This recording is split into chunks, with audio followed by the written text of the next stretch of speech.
Vitālijs Gubārevs, Greizo spoguļu karaļvalsts.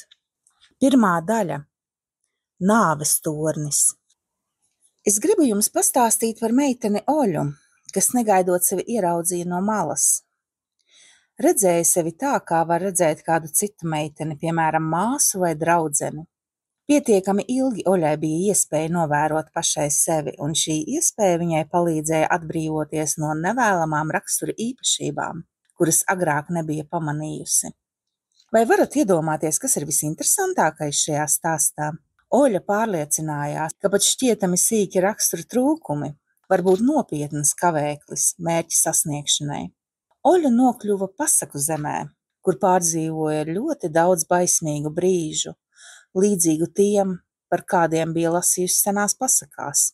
Varbūt arī jūs esat lasījuši šīs senās pasakas, kur karaļi, dažādi prinči un galma dāmas ir tik labsirdīgas, taisnīgas daiļas un tik cukursaldas, kā medū mērcētas. Tā kādreiz uz pasaku zemi devās ceļojumā padomju meitene Oļa, un tur ieraudzīja. Tomēr labāk jums pastāstīšu visu pēc kārtas. Tajā rītā Oļa uzvedās ļoti nelabi, piecēlās viņa vēlāk kā parasti. Kad vecmāmiņa modināja, viņa spārdījās un acu neatvērusi atrunājās pārvērstā un gražīgā balsī. Liec man mieru, ko tu uzbāzies? Oļa, neatlaidās vecmāmiņa, celies, citādu skolu nokavēsi. Vecmāmiņas balss bija mierīga un laipna, jo vecmāmiņas visas ir ļoti mīļas. Viņas tik ļoti mīl savus mazbērnus, ka nedusmojas pat tad, ja izlutinātas meitenes runā rupjības. Atkal būsi līdz vēlai naktī gultā lasījusi, nopūtās vecmāmiņa, paceldama uz grīdas nokritušo grāmatu, kurai uz vāka ar lieliem burtiem bija uzrakstīts pasakas. Tāpēc tagad tu nevari piecelties. Oļa piecēlās gultā sēdus, pārlikusi basās kājas pāri malai, un ar vienu aci, jo otru vēl arvien nebija atvērusi, dusmīgi paskatījās uz vecmāmiņu. Tu neesi laba, neļauj nekad pagulēties. Kleitu Oļa atrada zem gultas, bet vienu kurpi ilgi nevarēja sameklēt, līdz beidzot to uzgāja zem grāmatu skapja. Kad vecmāmiņa viņai pina matus, tā raustījās un gražojās. Sāp! Lai gan patiesībā nemaz nesāpēja. Pēc brokstīm Oļa nekur nevarēja atrast savas skolas grāmatas. Vakar es tās atstāju uz šā galda, kur tu tās esi nolikusi? Skaitās viņa uz vecmāmiņu, kāju piesizdama. Es gan savas mantas nekad nenozaudēju, mierīgi atbildēja vecmāmiņa. Esi arī tu tikpat kārtīga un noliec katru lietu savā vietā. Nē! Atkliedza Oļa. Es vienmēr visu atlieku savā vietā, tu ar nodomu esi paslēpusi manas grāmatas. Te izbeidzās pat vecmāmiņas pacietība, un viņa mazliet pacēlusi balsi noteica. Ak, tu bezgode, lai tikai pārnāk tētis un māmiņa no darba, es viņiem visu izstāstīšu. Draudi ietekmēja. Oļa no tētes un māmiņas mazliet baidījās. Klusi pie sevis norūkusi, stāsti ar, un uzmetusi lūpu, rāpās pagultēm. Grāmatu pagultē, protams, nebija, to nebija arī ne vannas istabā, ne virtuvē.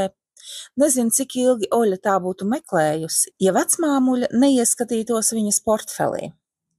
Cik tu gan esi izklaidīga, Oļa, tu taču pati vakar visas mācību grāmatas ieliki portfelī. Ai, kā es gribētu, lai tu sevi redzētu no malas, tad gan tev būtu kauns. Oļa, kurai jau tāpat bija kauns, ka nepatiesi apvainojusi vecmāmiņu, noskūpstīja vecītē vaigu, paņēma portfeli un izgāja priekšnamā ģērbties. Tur stāvēja liels spogulis, kura priekšā Oļai ļoti patika grozīties. Ģērbies ātrāk, Oļa, viņu mudināja vecmāmiņa. Līdz zvanam atlikušas vairs tikai 10 minūtes. Taču Oļa ģērbties ir nedomāja. No spoguļa viņai pretī raudzījās meitene, tērpusies melnā priekšautā un sarkanā kaklautā. Meitene, kas meitene, 2 gaižbrūnas matu pīnes ar lentām un 2 lielas gaižzilas acis. Oļa iedomājās sevi ļoti skaistu, tāpēc, stāvēdama pie spoguļa, nevarēja vien no tā atrauties. Tā tas bija vienmēr. Vai tu vēl neesi aizgājusi? Iesaucās vecmāmuļa ienākus priekšnamā. Tas vairs nav paciešams. Šodien katrā ziņā es visu izstāstīšu tētim un māmiņai. Stāsti ar, atteica Oļa un sāka ģērbties. Tu mācies jau 5. klasē, bet uzvedies kā maziņā. Ak, kaut tu būtu varējusi paskatīties uz sevi no malas. Un paskatītos ar, atkārtoja Oļa, pavicināja vecmāmiņai ar roku un vēlreiz pametusi skatu spogulī nozudāja aiz durvīm. Šajā dienā Oļa no skolas atgriezās ļoti nikna. Viņa bija saķildojusies ar draudzenēm. Oļa vispār bieži naidojās ar draudzenēm un gandrīz vienmēr pati pie visa bija vainīga. Tu esi ļoti izlutināta, pārmet viņai draudzenes. Mēs ar tevi turpmāk nedraudzēsimies. Nedraudzējieties ar! Oļa pastiepa apakšējo lūpu un izlikās, it kā nemaz nebūtu sarūktināta, bet īstenībā viņa jutās ļoti nelāgi. Decembris tuvojās beigām, ārā kļuva tumšs. Tā kā Oļa pēc stundām nevarēja pārvarēt kārdinājumu, neiegriezusies kino, kur izrādīja jaunu filmu, tad tajā laikā, kad viņa pārnāca mājās pie saltajām debesīm, jau mirdzēja zvaigznes. Un te sev par šausmām Oļa ieraudzīja, ka kāpnēs nedeg spuldze. No tumsas viņa baidījās vairāk par visu pasaulē. Baidīdamās pati no savu soļu trokšņa, Oļa ātri uzskrēja savā stāvā un sāka tā zvanīt, ka vecmāmiņai atverot durvis trīcēja rokas. Kas noticis?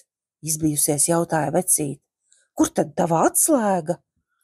Vecmāmulīt, savu atslēgu esmu pazaudējusi, smagi elpodama atteica Oļa. Vecmāmuļa izbrīnā sasita rokas. Jau 3. reizi. Ko tagad darīt? Savu atslēgu esmu atdevusi nama pārvaldes atslēdzniekam. Ai, Oļa, Oļa, kāda gan tu nevīža! Aizskrēja pie atslēdznieka, varbūt viņš jau būs pagatavojis jaunu atslēgu. Vecmāmulīt, kāpnēs tik tumšs, laikam izdeguši drošinātāji. Vai tev bail?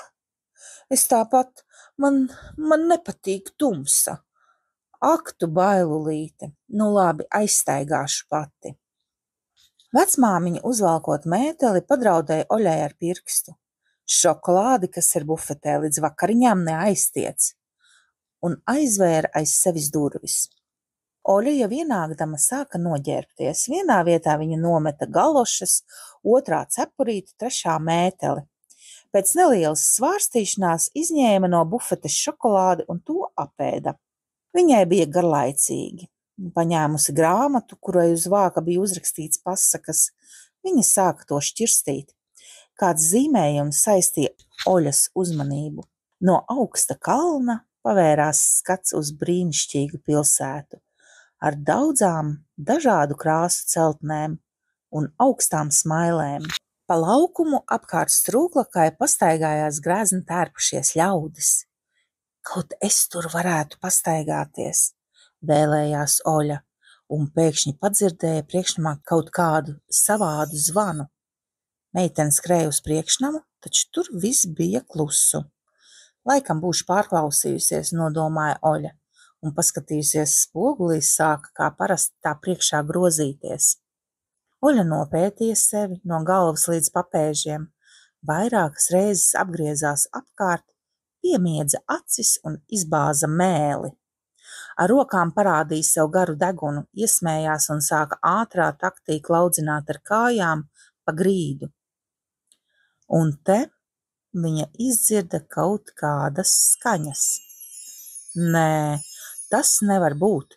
Vērīgi ieklausījusies, Oļa atkal paklaudzināja ar papēžiem pa grīdu, un tagad jau pavisam skaidri dzirdēja, ka spoguļu dziļumā melodiski atbalsojas stiklu šķindoņa.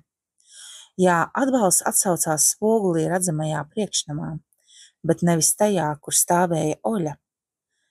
Tas bija tik savādi, ka Oļa uz brīdi apstulba, plati ieplētusi zilās acis, un klusumā viņa skaidri varēja sadzirdēt, ka gari un skumji kāds nopūtās.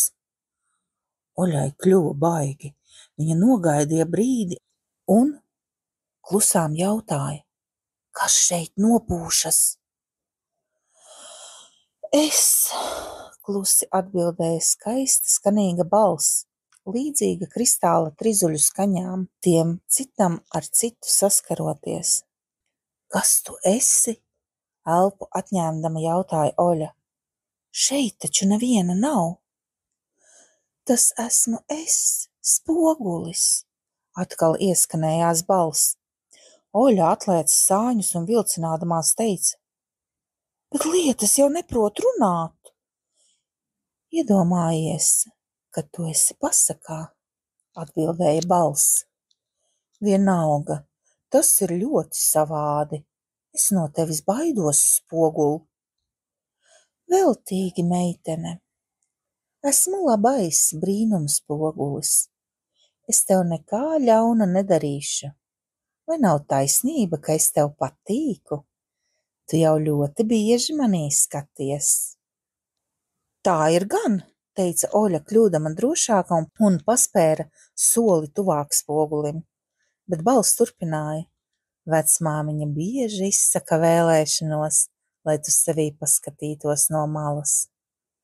Bet vai tas ir iespējams? Izbrīnījās Oļa. Nu, protams, ka ir iespējams. Tev tikai kādu laiku jāatrodas otrpus spoguļa. Ak, cik tas interesanti, iesaucās Oļa. Atļauj man lūdzu pabūt tajā pusē spogulim.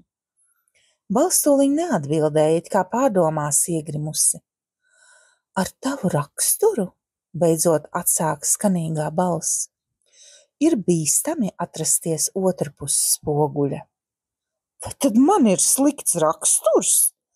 Atkal bija dzirdama nopūta. Kā to lai saka? Tu, protams, esi laba meitene. Es redzu labsirdīgas acis. Tas liek domāt, ka arī sirsniņa tev ir laba. Bet tev ir trūkumi, kas tev grūtā brīdī var kaitēt. Es nekā nebaidos, apņēmīgi papurināja bizīte Oļa. Nu ko? Tad, lai notiek, kā tu vēlies, pielaidās balss, un priekštelpa pēkšņi pielies skaņām, līdzīgām kristāla trizuļiem, citam ar citu saskaroties. Oļa satrūkās, un grāmata, ko viņa turēja padusē, izkrita uz grīdas. Otrā nodaļa. Kristala šķindoņa aizvien pastiprinājās, pa gludo spoguļa stiklu aizvirmoja gaišzili viļņi. Ar katru brīdi tie kļuva zilāki un zilāki, līdz spogulī nekas vairs nebija redzams. Pēc tam zilie viļņi kā migla izklīda, un kristāla šķindoņa apklusa. Spogulī Oļa atkal ieraudzīja priekšnamu un savu attēlu, taču stikls bija pagaisis. Bija palicis tikai spoguļu rāmis, pa kuru, Oļa to skaidri sajuta, sāka vēsmot vējiņš. Ievilkusi gaisu un aizvērusi acis, it kā taisīdamās ienirt ūdenī, Oļa ātri pārkāpa pāri rāmim, bet ar kaut ko sadūrusies novēlās uz grīdas. Viņa ķēra ar roku pie pieres, kur krītot bija sadauzījusi, atvēra acis un piecēlās sēdus. Viņai pretī, pieri saķērusi, sēdēja meitene gaišbrūnām matupīnēm un lielām zilām acīm. Mēs taču abas esam vainīgas, ka saskrējāmies ar pierēm, teica meitene mūsi smaidīdama. Tu pārāk strauji spēri soli uz priekšu, es arī spēru soli uz priekšu, esmu taču paradusi darīt visu, ko tu dari. Uzreiz neaptvēru, ka šoreiz man jādod tev ceļš. Nu nekas, pārāk jau nesāp, mierināja Oļa, berzēdama pieri. Šoreiz tikšu cauri ar punu.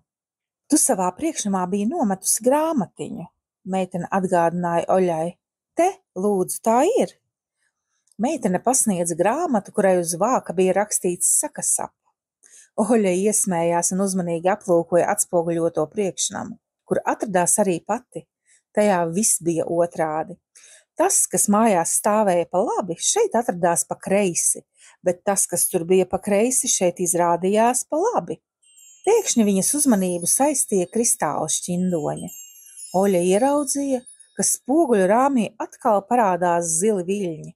Oļa ātri steidzās pie spoguļa, bet virmošana jau bija aprimusi. Viņa piespieda pieri spogulim un sajuta stikla vēsumu. Kā gan es tagad tikšu mājās, viņa nodomāja, un piepeši kļuva nemierīga un bēdīga. Spogulī viņa redzēja sava dzīvokļa priekšnamu, kas tagad bija tik tuvu un tomēr tik tālu, cik mīļš viņai likās šis priekšnams. Tur uz grīdas guļ viņas mīļākā grāmata, kam uz vāka rakstīts pasakas. Uz drēbju pakaramā karājas tētes vasaras mētelis, kuru māmiņa bija izņēmusi no skapja, lai izvēdinātos. Mētelis stipri oda pēc naftalina. Oļa atskatījās, atspoguļotajā priekšnamā arī karājās mētelis, tāds pats kā tētim, bet, lai kā arī Oļa pūlējās, viņa nesajuta naftalina smaku. Es nevēlos palikt šeit, pretojās Oļa un dusmīgi palūkojās uz meiteni. Es gribu uz mājām.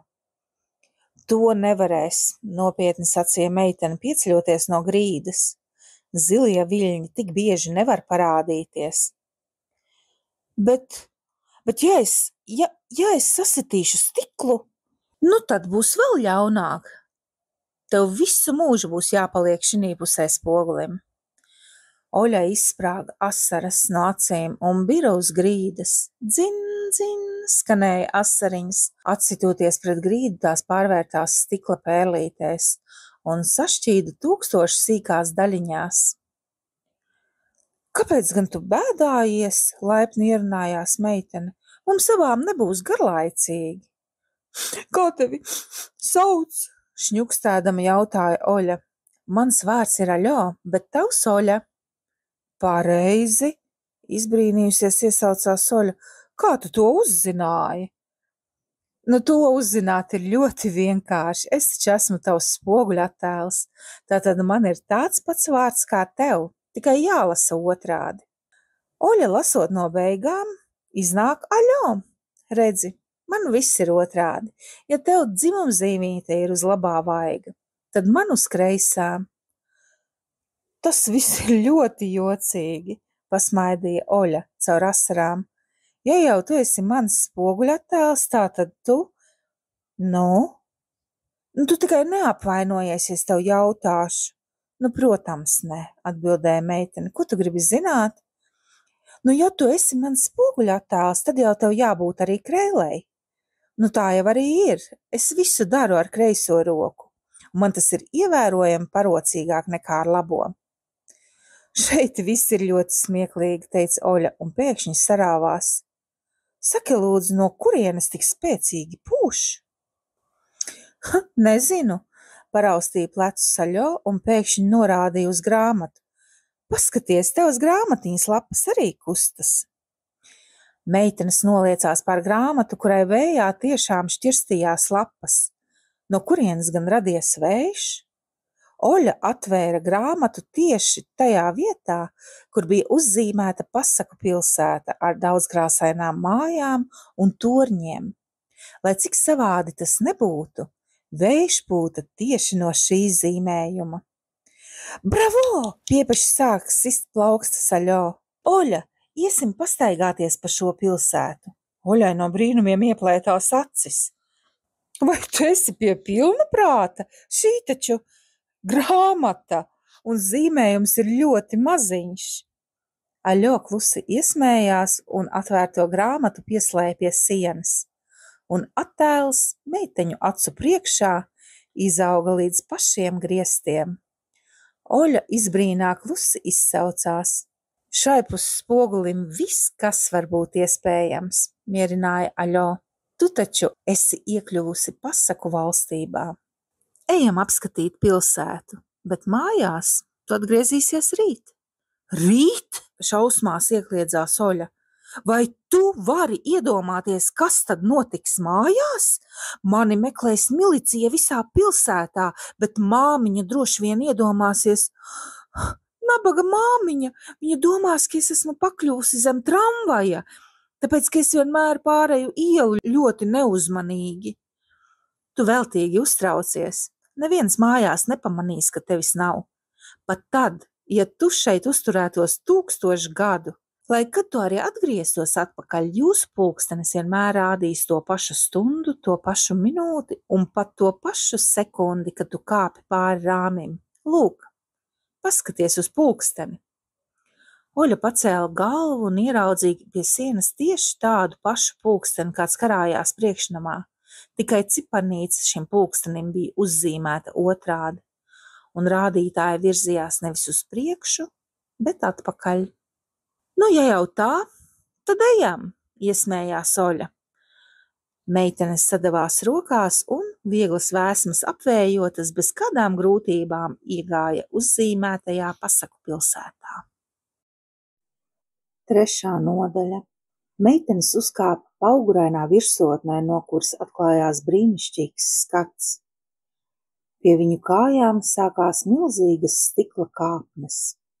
Tās aizstiepās tālu lejā, un tur apakšā, kalna piekājē, gulēja pilsēta. Tā visa bija celta no daudzkrāsaina stikla, un tās neskaitāmie torņi un smailes atstaroja sauli un žilbināja acis. Rokās saķērušās Oļa un Aļo sāka kāpt pa kāpnēm uz leju. Zem meiteņu soļiem kā stīgas skanēja pakāpieni. Apus kāpnēm stāvēja plati spoguļi. Iemet uz kādā no tiem acis, Oļa ieraudzīja 2 ļoti resnas un platām sejām meitenes. Vai tad tās tiešām esam mēs? Apmulsusi viņa jautāja. Tomēr liekas, ka mēs. Nokāpušas pa kāpnēm, meitenes apstājās. Viņām priekšā plētās laukums, kur ieslēdza skaistas mājas, celtas no dzeltena, sarkana, zila, zaļa un balta stikla. Skaistas dāmas garās zīda drānās un kavalieri ar zeltu izšūtos graznos uzvalkos pastaigājās gar strūklaku, no kuras augstu gaisā šļācās dzidras strūklas. Krisdamas zemē tās pārvērtās stiklos, sašķīda miljoniem mirdzošās drumslās, pildīdamas gaisu ar melodisku šķindu. No strūklakas vēsmoja patīkama vēsma, visdzirkstīja spilgtā saules gaismā. Reižu reizēm garām pabrauca rati ar ievērojamiem un uzpūtīgiem ļaudīm, uz bruģa skaņi klaudzēja zirgu pakavi. Visur uz laukumu, kā arī uz kāpnēm bija izvietoti greizie spoguļi. Oļa un Aļo zinkārīgi aplūkoja neparastos ļaudis. Te garām aiziet garā auguma kārnas vecis, brokata kamzolī un melnās zeķēs, kas apspīlēja tā tievās kājas. Vectētiņ, vērsās pie viņa Oļa, sakiet lūdzu, kā sauc šo zemi? Es tev neesmu nekāds vectētiņš, dusmīgi atcirta garām gājējs. Esmu viņa majestātes karaļa Stopseda 7. ceremonija meistars, pretīgās meitenes, vai jūs esat aizmirsušas, ka mūsu zemi sauc par greizo spoguļu karaļvalsti? Augstu izslējis galvu, augstprātīgais vecis aizgāja tālāk. Meitenes saskatījās, tikko valdīdamas smieklus. Aļo, viņš sacīja, ka karalis saucot par Stopsedu, prātoja Oļa. Ja šeit, kā tu teici, viss ir otrādi, tad karalis ir despots? Despots, Oļa. Tad lūk, tāds ir šis karalis. Meitenes apgāja apkārt laukumam un iegriezās mazā šaurā šķērsieliņā, jo tālāk viņas gāja pa šo šķērsieli, jo zemākas un nabadzīgākas bija mājas. Te meitenes sev priekšā redzēja garas ēkas sienu, kas bija būvēta no melna stikla. No iekšpuses to apgaismoja kaut kādas miržgojošas uguns. Pa platajām durvīm veselām grīstēm vēlās laukā dūmi. Vai tur nav ugunsgrēks? Iekliedzās Oļa. Viņas iegāja pa durvīm un nokāpa pa slideniem pakāpieniem pagrabā. Cik grūti elpot! Aļo sāka klepot, ar roku aizsedzot muti. Meitenes ieraudzīja tumšu dūmainu telpu. Pustumsā krāsnīs liesmoja uguns. Tikai ar lielām grūtībām dūmos saskatāmi kā rēgi kustējās puskaili vīrieši un jaunieši, nodarbināti nesaprotamā darbā. Tie bija vāji un izmocīti. Pēkšņi darbnīcā atskanēja žēlabains kliedziens. Vājiņš pusaudzis sagrīļojās un nokrita zemē. Ātri pie tā piesteidzās kāds vīrs raibās drēbēs un pātagu rokās. Atkal šis gords negrib strādāt, teica vīrs, un Oļa dzirdēja, ka gaisā nošmilkstēja pātaga.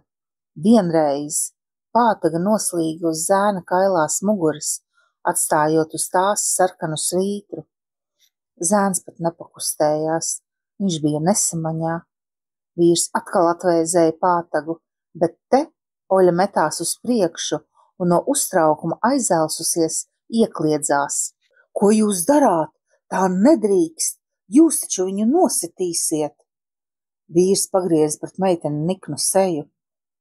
Es esmu ministra Silkvārka galvenais uzraugs, kas man iedrošinās aizrādīt. Vai tiešām jums nav viņa žēl? Rīstīdamās ierunājās Oļa. Skatieties, kāds viņš vājš un maziņš. Lasies prom, citādi zvēru pie karaļa, kad tev skuķēnies plāni. Apkārt Oļai un uzraugam sadrūzmējās spoguļu meistari. Viņi raudzījās uz Oļu ar pateicības pilniem skatieniem, un tas atdeva meitenei drosmi. Jums nevajag viņu sist, stingri noteica Oļa. Paskatieties, paskatieties! Viņš, kā liekas, ir jau pie miršanas. Palīdziet viņam! Iznesiet ārā šo putnu biedēkli, iekliedzās uzraugs. Varbūt tu, skuķēni, vēl gribētu, lai ministrs Silkvārks traucētu karalisko ārstu šā kaulu kambara dēļ. Zēnu pacēla uz rokām, iznesa no pagraba un nolika uz bruģa ar seju pret sauli. Acu plakstiņi viņam vāji notrīsēja. Nu, lūk, es taču teicu, ka puika izliekas. Viņš tikai negrib strādāt. Nosēcās uzraugs. Nes, gord, tagad tu neizbeigsi karaļa tiesai. Kaut kas aizskāra Oļas elkoni. Viņa atskatījās un ieraudzīja nobālušo Aļo, kas bija izspraukusies cauri pūlim. Neprātīgā, satraukta čukstēja Aļo, beigsim ātrāk no šejienes. Man ļoti bail no šā vīra ar pātagu.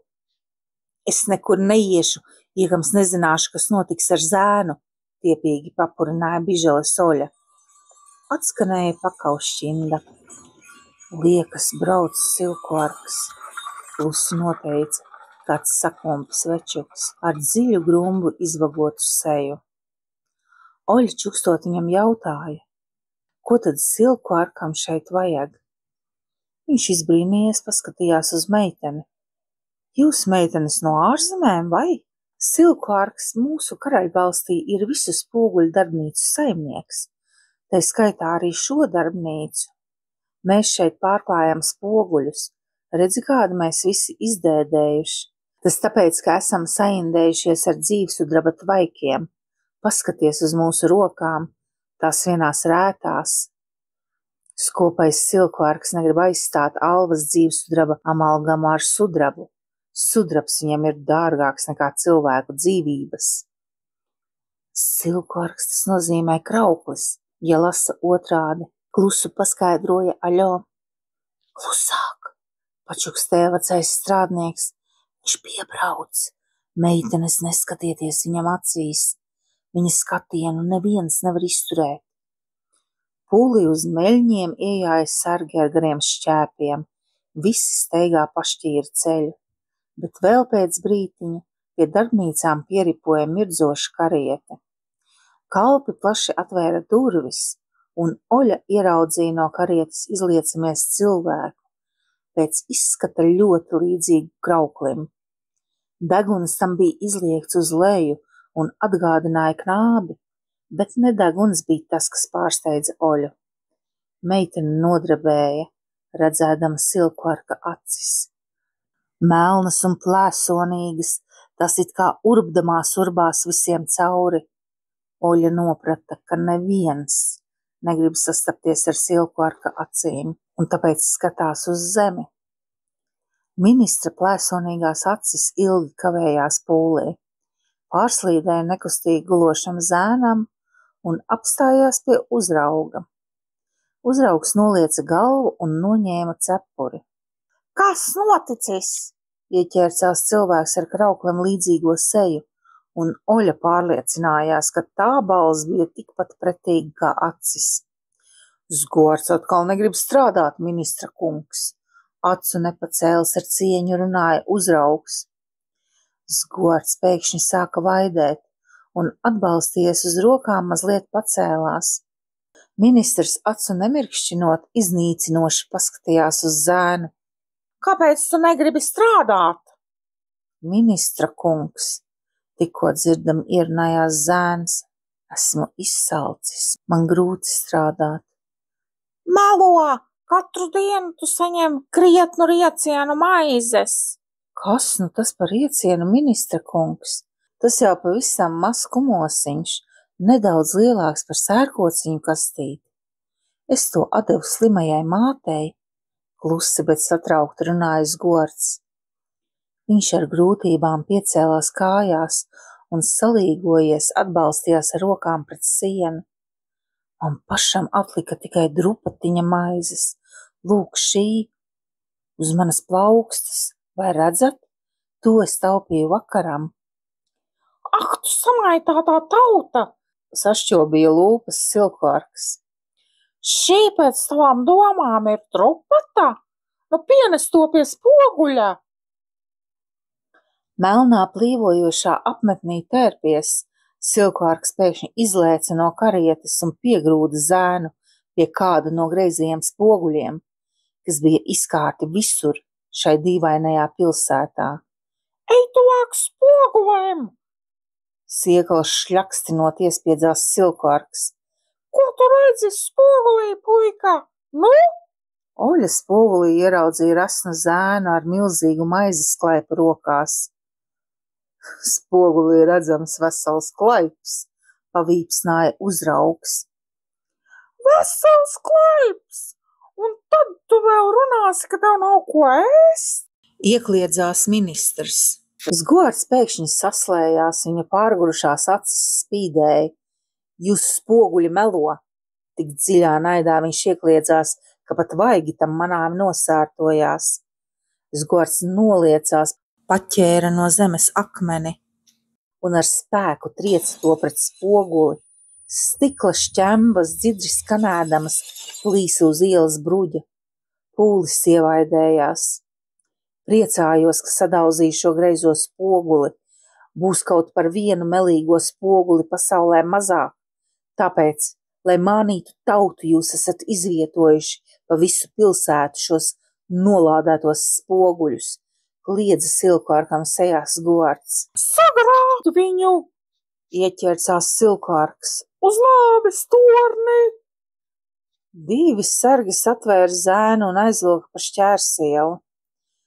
Paliec sveiks, Zgort, kāds kliedza. Paliec sveiks, zēn! Brāļi! Atskanēja cita balss. Cik ilgi mēs vēl šo visu cietīsim? Pūlī kāds sāka dziedāt un dziesmu uztvēra 10 balsu. Gan bagātnieki apspiež mūs, gan visur jūtam melu briesmas, bet ļaunie bendes, zināt jūs, aust gaišāk patiesības liesma. Mums lieli darbi jāveic būs, ak, ticiet patiesības vārdam, jo greizie spoguļi reiz grūs. Drups nāves tornis liesmu dārdā. Pārtraukt! Plosījās Silkvarks, skraidīdams no viena pie otra, apmetņa stērbelis kā melni spārni plīvoja tam aiz muguras. Sargi pieliekuši šķēpus metās virsū spoguļmeistariem un atspieda tos pagrabā. Silkvarks iemanījās karietē un pamāja ar cimdu. Durvis aizcirtās, zirgi strauji metās uz priekšu. Labi apsargātā kariete zvārguļiem skanot aizripoja. Uz ielas palika tikai meitenes, un viens vienīgs sargs pie ieejas darbnīcā. Oļa piegāja pie sarga. Sakiet, lūdzu, kāpēc šo nelaimīgo zēnu aizveda uz torni? Garais sargs no augšas paskatījās uz Oļu un iesmējās. Kāpēc? Tu esi jocīga meitene. Tiklīdz būs gatavs karaliskās tiesas spriedums, zēnu nometīs no nāves torņa, un tas sašķīdīs 1000 gabalos. Oļa iekliedzās. Bet kurš šo spriedumu var atcelt? Tikai pats karalis, bet viņš nekad savus tiesas spriedumus neatceļ. Aļo parāva Oļu aiz piedurknes. Nerunā labāk ar viņu, Oļa, tu nedrīksti būt tik nepiesardzīga. Vēl mazliet, un mūs abas būtu piemeklējusi liela nelaime. Oļa paņēma Aļo aiz rokas. Ejam, Aļo. Kur? Uz karaļa pili. Ko tu runā? Es nelikšos mierā, līdz Zgoards nebūs atbrīvots. Zgoardu vairs neizglābsi. Vai dzirdēji, ko teica sargs? Vienalga, mēs tomēr iesim uz karaļa pili. Viņš ir jāizglābj, Aļo, noteikti. Bet tevi arī var sodīt ar nāvi. Vienalga, ejam. Aļo skatījās Oļā ar izbrīnas pilnām acīm. Viņa nebija iedomājusies, ka Oļai ir tik daudz apņēmības un drosmes, jo viņa, Aļo, pārāk bieži bija redzējusi Oļu gan īgnu, gan kaprīzu un tik slinku, ka pat adarināt viņu negribējās. Kāpēc gan tagad tāda drosme dega Oļai acīs? Klausītāji, protams, sapratīs, kāpēc. Tāpēc, ka Oļa, neraugoties uz saviem trūkumiem, bija pioniere. Tagad viņai bija tikai viena vēlēšanās – palīdzēt izglābties nāvei nolemtajam zēnam. Ejam, atkārtoja Oļa. Nu labi, nopūtās Aļo. Ejam. Meitenes aizgāja pa šķērsielu.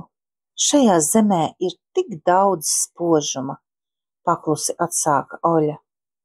No sākuma man šeit gandrīz vai patika. Taču vecmāmiņai acīm redzot ir taisnība, ka ne viss ir zelts, kas spīd.